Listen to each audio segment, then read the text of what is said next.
You ever wonder if when you give advice to other parents, they look at you with thanks or hatred? Well, today we're going to talk about that. Parenting other parents and parenting their kids as well.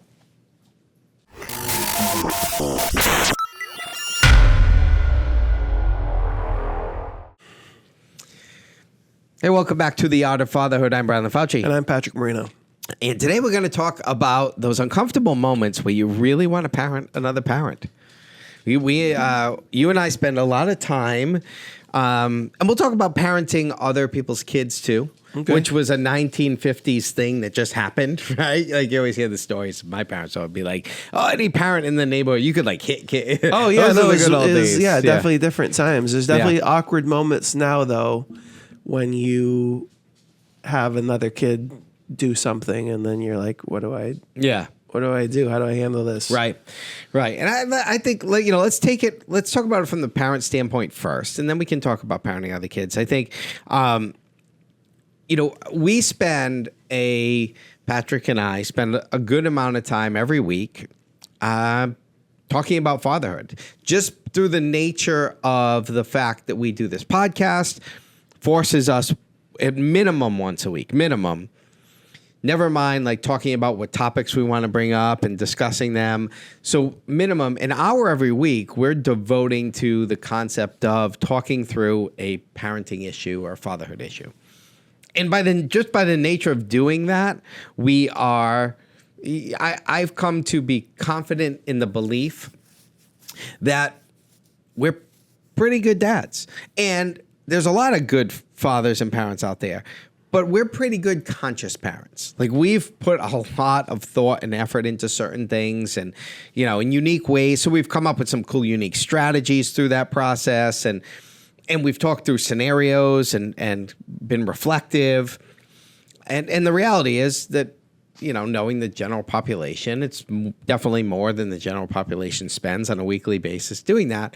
So there's times where I might be out, and now everyone I know that watches this is gonna be like, he's judging me the whole time, which is maybe the case. Maybe I am, but I'm sure people are judging me too. But there's times where I'm out and I see something, I'm like, I really don't like that strategy at all. And do I say something? And how do I say something, right? How do I say something to another parent so what I'm saying gets viewed as just constructive input, because we give each other constructive input on a weekly basis, and not this judgmental like approach. But I feel like, hey, you could benefit from what I'm about to say. Put a lot of thought into this. Heard from people on, done research on this, seen what the trends are, and heard the counterpoints to it, and you could benefit from this. And how often do you do that? And how often do you not do that? And why? And I think this video is a great video. If you're a video commenter, right, where you like to throw some comments in there, man, would I love comments. Of other videos, whatever, right? But this video, man, would I love comments in the comment section about. It's gonna be a bunch of parents coming in and saying, "Brian, remember when you did this to my kid?" Yeah, I'm sure. Yeah, I would love it. Throw me under the carpet. Give me what I want in the comments is, if you have experience with me as a parent fucking up where I should have done something better, you need to throw that in the comments. I can relate to what I think you're trying to get at here, because I'm not doing a good job. Ever since we've been doing this, I probably put even more effort. I always thought like I put effort into being a dad, but I probably put more effort into it now just because of again, like this idea of consciously discussing it over and over and over again, reading your book, like that. That's part of it as well. But then you get out in the situations and you see other people parenting, and you just like maybe are a little bit more like not in a bad way, but observational. Yeah, and a lot of observations because of us doing this. Right. There's a lot of situations, and even our guests that we've had on, that we've talked through and thought about and had a open discussion, had almost like a debate about. When you've done that, you're naturally more versed in the topic. Right. Just because I think there's a virtue of being a coach. I have a different relationship with some of the kids that I then see outside of soccer. So there is a little bit of maybe leeway I have with those kids sometimes. But I'll be interested to hear what you say here, because I'm not sure I'm super comfortable talking to other parents about how to, especially if I disagree with how they handle the situation. What about unless when, it's like a safety issue? Well, think about coaching. Right. What about when you've had a parent as a coach who's behaving in a way that goes against what you as the coach believe is the approach the team you want to try to instill in the team? Yeah, I mean, I think that I haven't had a lot of it recently, but I have had, back in the past, back when I did this more frequently, it would be like more like, send them an email, like, have a conversation, about a specific thing that happened. Or a lot of things I'll address the full team. Mm-hmm. I'll be like, hey, just a reminder about this. Like, this is something I'm trying to avoid. Like, the big thing is, like, one of the things that's happening right now in my little group is there's a little bit of, it's not rowdy, but there's definitely a little bit of going on the other sideline that we just can't hear for some reason. And like myself or my assistant both were like surprised that it's getting, and I think it's also relatively not that bad, but it's definitely kind of like a, constantly is the wrong word, regularly bringing up and emphasizing some of the things that we emphasized before the season, like sort of like, the things we talked about with Adam, like the idea of coaching your own kid and having them just being so attuned to hearing your voice and then therefore not acting on the field as they should because they're listening to you instead of doing what they're doing, or not putting the kid in the situation where they then yell at you in the middle of the game.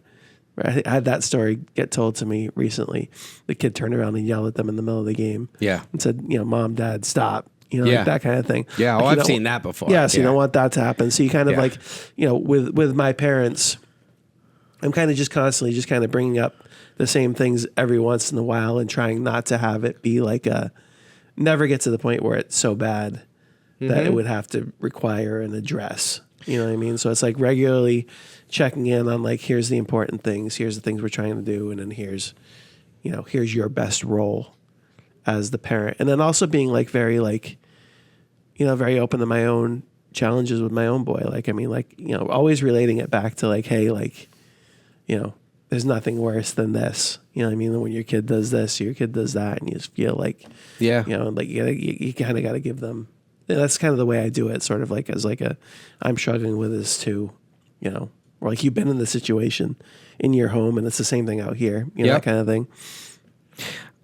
I'm struggling with the fact that there's so many times where not so many, but there's enough times where I'll see something. And it's funny how you brought up sports, because that one, I think the reason why this conversation fits so well into sports, it's because it is a space where you spend a lot of time watching how other parents interact with. Yeah, you're in a big group. Yeah. So it's just there's two. I feel like sports is a big one. What's another one? I mean, big family. Yeah, absolutely. You know what I mean? Which is like sometimes can even be either easier or way worse. Yeah. But like those are the environments where you're with a lot of different parents at the same time. Yeah, I feel like in my family, you just get called out for everything. You get called out on a minute-by-minute basis. So, that's a different experience. I mean, in my family, we have like myself and some other members of my family parent very differently in certain circumstances. Yes. Maybe not broad ways, but certain ways. And I think we both disagree with each other. Yeah. We both kind of just acknowledge that we disagree. Yep. You know what I mean? Yeah, I could see that. And I guess if I close my eyes, so many of my moments of thinking about these interactions do happen like in the idea of sports. But what do I normally do? And I think, what our listeners normally do. And I bring this up because I think the effort in there is, what do you want? You got some friends here to see you? I think the effort in there is trying to get, we want to impact parents. And I guess where I go to is, am I impacting parents if I see something where, hey, I might have a bit of advice here that might help you, and I don't say it. I don't say it because I, teeter that line of, well, is it my place to say something, or are they going to get mad? It's like this this back and forth. And also, granted, nobody wants the person that's always going around telling them what they should do better. Certainly not as a parent. I think it's partially because we're all guilty about being a parent sometimes. Like a lot of us have parent guilt. And a lot of us, we didn't get the book. There wasn't, What do you mean you didn't get the book? You can certainly buy, Father's Day's coming up. Paint by Numbers, The Art of Fatherhood by Brian LaFauci. Certainly purchase that on Amazon. We'll put the link in the description. But there's the manual when you get, you leave the hospital. Yeah. But it shouldn't even that. I remember it. They put my boy in a little, he's this big. They put him in the strap him up real good into the car seat. And it's just like, here. Good luck. Exactly. It's like they've been taking care of him nonstop for 3 days. And it's you like, remember the first ride home, you're like, don't fucking crash. So you've got all these experiences in your head. So you're like, I don't think anybody's like, there probably are people who are overconfident about being parents. But it's like when you're not confident about something and then somebody tells you, tries to tell you what to do. Yeah. That you sometimes take it personally. Yes, of you course. Get defensive, right? Yes. And you're like, what are you trying to talk to me about? You know what I mean? Like, instead of being open and honest, the more confident you are, you'd probably be more receptive to it. The least confident you are, you get defensive. And so I think that's probably most parents. Most parents are like, they're just doing the best they can. They've got too many kids, too many jobs, too much going on in their lives. Yeah. And then, So how do you do it, Mr. LaFauci? How do you approach people? And tell them that they're not parenting correctly. I think the reality is in where I'm kind of going with this is is it that you should? I don't. Right. I don't. And that's where I have this, I don't want to say it's this big internal struggle, but it is a conversation that runs through my mind. Well, what am I going to do? I'm going to leave here and just talk shit about this parent or not even talk shit. I'm going to leave here and think shit about. Or on the way home be like, I didn't like that person did that, but I didn't do anything about it to help it. I'm just going to do this non-productive thing that I preach against all the time. I don't preach against it, but I spend a lot of time focusing on hey, there's some positive things we can do. Have you ever tried to, I do this. Mm-hmm. I don't know whether, I think it's partially consciously, but I do this where if I see that you're struggling with something, I will then kind of interject in a way that I feel like might help. You know what I mean? So if I see a parent struggling with their kid is not paying attention or whatever, I'll be like, I'll try and use some of my things. I'll be like, hey, let's, how's whatever, how's school? Hey, you want to play tic-tac-toe? Or how can I get them kind of focused? This way I'd get my boy kind of behaving again, at a restaurant or something like that. I will use tactics, and I will kind of parent kind of the way I would without telling the parent, hey, Dude, model it's it. almost model it. Modeling, I think, is the way that I would do it. It would be more like modeling. Yeah. And I think I consciously do it. I mean, it's and I'm not showing, I think it's more like a helping. Because I've been in the situation where I'm not parenting correctly because I'm stressed. Yeah. I'm tired, I'm stressed, and I lash out at my kid. Right? So I can see that about to happen because I'm not in the same situation as they are with their kid. So I kind of model a little bit, kind of float in and try and be helpful without being overbearing. I don't think I'm overbearing. And again, they can do the same thing and comment on this video on my bad parenting, when I've overstepped my boundaries. But I think that that's the way I kind of do it. I think we all do that.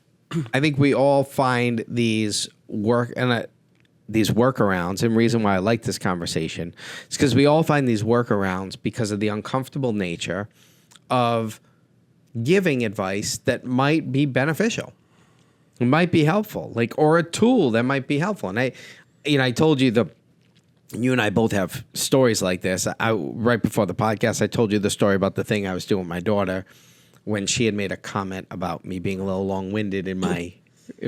Mine's not long-winded. In my comment below. Yeah. In my me being a little long-winded in my when I'm trying to teach her something. Right. So we both do that during this video every once in a while. We look at each other and it's oh, did I go a little bit long there? I'm sorry. That's all right. But so I had done a couple things to try to be a benefit to that. And as I was talking with someone about it, they commented on it with me. That was positive.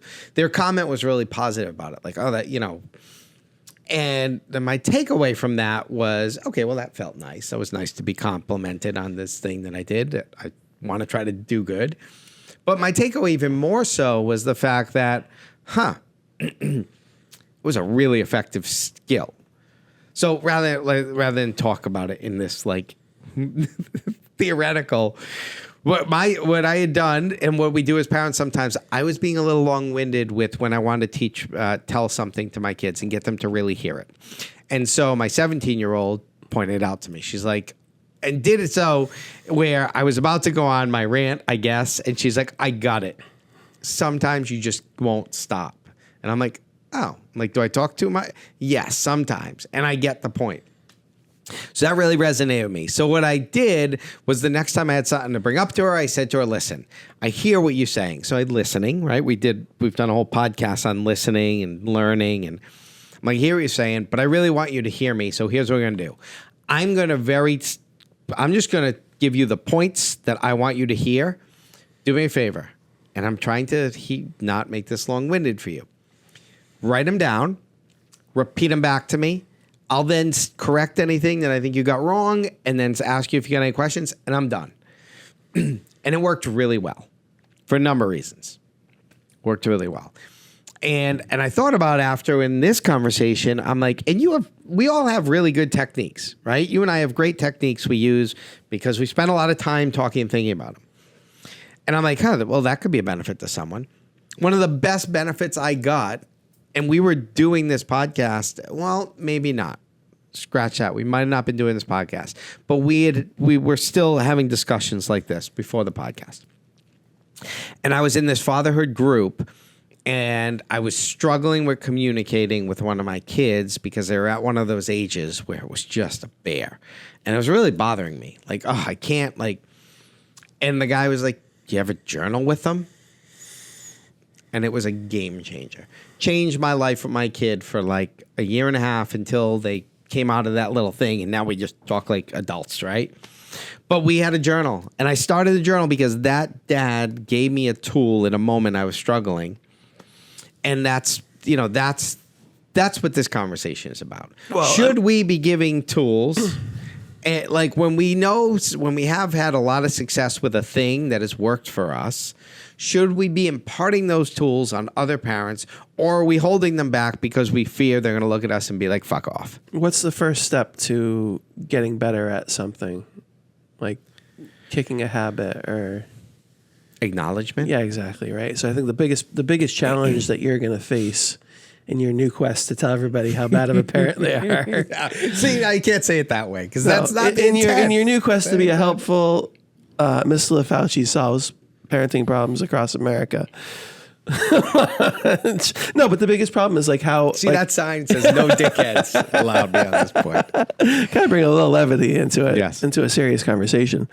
But in my moment right now of parenting struggle, right? My kid is freaking not acting correctly, or I'm just trying to do the best I can.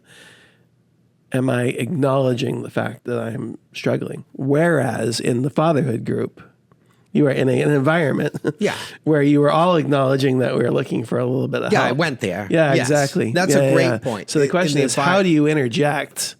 You know what I mean? Like with somebody who's not interested outside of the environment. Exactly. Like it's like, and I think there are ways, right? Modeling is a way. Yeah, modeling is a great way. Right? And it's like, it's like you just like even what you did with me just now, before the podcast. Hey, here's something I did. You did it with your sister too. Right? You told your sister who was also a school psychologist. Right? And you told them what you did. Right? And you just share. Right? So that's one way. That's one way of just... That's because I was like, am I a little long-winded sometimes? Well, no, but I mean, that's like, one way of sometimes. Sharing a tool. Yes. You know what I mean? Like you share it. You just say, hey, like here's something I'm doing right now with my kid. And I think we kind of do that. If you find something that your kid really enjoys, you bring it up to the other parents. Like, hey, my kid's really enjoying this. Right. Or having success. Exactly. Having success with this. Or they were really struggling with this and now they're excelling. And I made this change. You know, that's the biggest part of it is you don't know where they are, where the parent is at. You know, you don't know where they're at in their head. So how are you going to kind of get through to them? You know, again, if they've already acknowledged like, hey, like I'm struggling with this, then it's easy. It's way harder. It's like, hey, you can see that they're clearly struggling, Right. and you want to interject. Yep. You know, hard. I mean, that's a hard. I don't like. I guess I model, and I try and pick out parts from other parents who I perceive to be doing a good job, even if it's just doing a good job in that particular moment. And I'll be like, oh, that's how I should have. Like sometimes jealous is the wrong word for it. I'm just like, shit, I wish I'd handled. Yeah. I watch one parent handle their kid dealing with something that my kid just did wrong. And I'll be like, I wish I'd freaking done it that way. Right. You know what I mean? So I think modeling is a good way. I think another it's less way, intentional. You though. know, another way that you can interject is through acknowledging either emotion or frustration on so a way to kind of create the scenario to allow for without being accusatory. Usually when a parent is like doing something that we're looking at and being like, it might be a little better way and whatever, usually they're angry or frustrated, right? Maybe there's another emotion in there, but you could probably boil 99% of the interactions to like that, right? Like they're angry or frustrated and it's coming out in how they're managing. And I think addressing the emotion can be a little like, you can ask the question like, it looks like you're getting wicked frustrated right now. Or you could say, that must be frustrating for you. Like just, acknowledging the emotion might open the door to, and then they'll be like, oh, you have no idea. Blah, blah, blah, blah, blah, blah, blah. And now it's a conversation. I do. I have a couple of parents I do that with in soccer. Because I know they're a little, like, I feel like they're a little overbearing. I'd be like, I'll just sometimes be like, don't you just want to kill him? I mean, don't you just feel like right now, like, you know, somebody it's like so hard. Isn't it hard, like, being a parent and watching your kid play? You know what I mean? Like, so I think that's what I'm doing. Right. I'm acknowledging. Yeah. And sharing. And now they let their guard down a little bit because you're now judging, you're empathizing, and now you can be like, you know what I like to do? And you can kind of take that next step but it's hard. You know, you as a coach, it's a little easier because you have a little bit of that leeway there that people give you, where they're, coach can say to 20 parents, we need to stop encouraging like violent, aggressive behavior from the other sideline when we don't like a call, and we tell our kids like, you can do that because and they may not all like it, and they may respond back, but as a coach, you have this like, this universal wand of authority that's been given you to set a tone.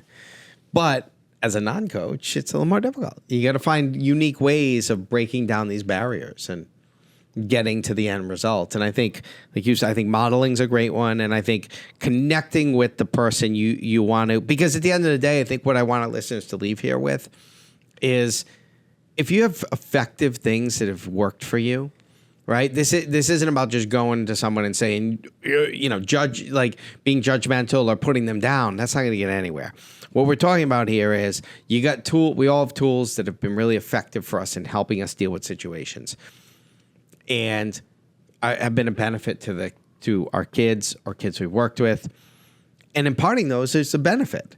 So learning how to engage in that conversation is what we want people to leave here with, like learning modeling, empathizing, and then using that as an open door, which is way better than leaving the situation, getting in your car and being like, Joanne's dad is a piece of work, isn't he? Like that does no one any good, right?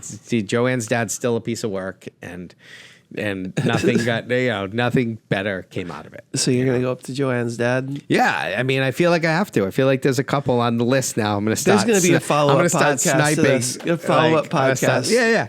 Brian Fauci, parent counselor. No, I'm going to do a live video of it so you can see how it goes. We'll post it. That would be really great. I mean, videoing is a trip, because if you ever saw yourself parenting, yeah, you probably wouldn't want to see it again. Yeah, I mean, there's moments. Yeah, maybe they should start a fatherhood podcast. Maybe that's what they should do. If they want to share. their thoughts on You know who parenting. should be running a father podcast? Our kids. That's who should come. We should do a monthly kid, once a month kid takeover, talking about ways. My 9-year-old and your any kids, teenagers. Yeah. Comment now if you have kids that want to come on and do the first takeover. Talk about here's the things that my dad sucks at. Yeah. Really, I don't like the way my dad does this. Couldn't be much better than that. That's good We stuff. should do that Yeah. this week. Let's say I want to save the conversation for parenting other people's kids to another time. Right. I think this, we spent a good amount of time on this, and I think it was well served time. Mm-hmm. Go out and be the best you can be. I think when this video drops, will be the week before Father's Day. Is that correct? Probably. It's 2 weeks. Could be Father's Day week. Could be Father's Day. Father's Week. Father's Week. It's coming up. So happy Father's Day. If this is right before Father's Day to all listeners, happy Father's Day to you and to you, Patrick. I'll be to you, spending Brian. Father's Day. We're doing a combined family fatherhood brunch. Yeah. We're taking over. We're doing a restaurant takeover pretty much. I Yeah. called them up. Luckily, we got good friends and a willingness. I'm like, how many tables can you reserve for me? And those are big tables. They're huge tables. Huge tables. So we're going to do a restaurant takeover on Father's Day. All right. Happy Father's Day. I'm Brian LaFauci. Patrick Marino. Till next time. Thank you.